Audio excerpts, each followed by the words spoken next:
La diffusion récente d'images bouleversantes d'otages israéliens a légitimement suscité l'émotion. Des visages marqués, des regards perdus, des familles endeuillées ou dans l'attente. Ce sont des drames humains qu'on ne peut nier. Et personne ne peut se réjouir de la souffrance d'innocents, quelle qu'elle soit leur nationalité. Mais il est essentiel pour une opinion publique libre et éclairée de se poser la bonne question au bon moment.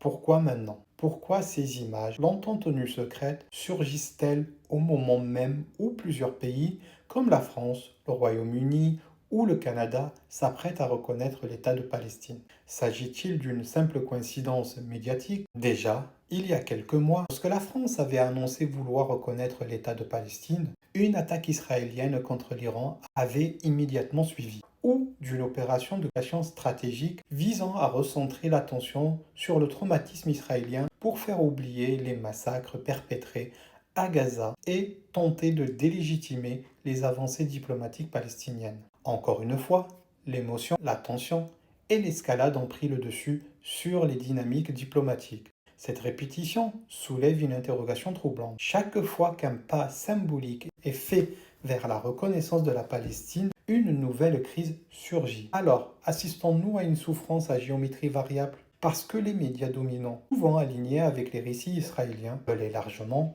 ces images d'otages. Mais où sont les images d'enfants palestiniens ensevelis sous les décombres? Où sont les visages des orphelins de Rafah?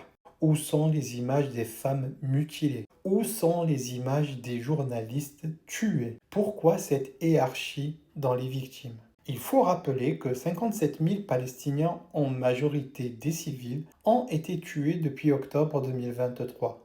Et pourtant, la machine médiatique internationale choisit ce moment précis pour raviver la douleur israélienne. Autre question troublante. Comment ces images ont-elles été obtenues? Est-ce une fuite, une opération volontaire? Et surtout, des éléments infiltrés dans la résistance palestinienne ont-ils collaboré à cette diffusion? Serait-ce une tentative de saboter l'unité palestinienne dans une période décisive de reconnaissance politique internationale? Ce ne sont pas des affirmations, mais des questions légitimes à poser. Car l'histoire récente nous a souvent montré que l'information est une arme de guerre aussi puissante que les bombes. De Tel Aviv, de Gaza ou d'ailleurs, l'émotion ne doit jamais effacer la réflexion. Face aux images d'otages, il faut bien sûr compatir. Mais il faut aussi refuser d'être manipulé. Derrière chaque diffusion massive, chaque séquence virale, il y a souvent un agenda politique. Rester lucide, c'est défendre toutes les vies humaines,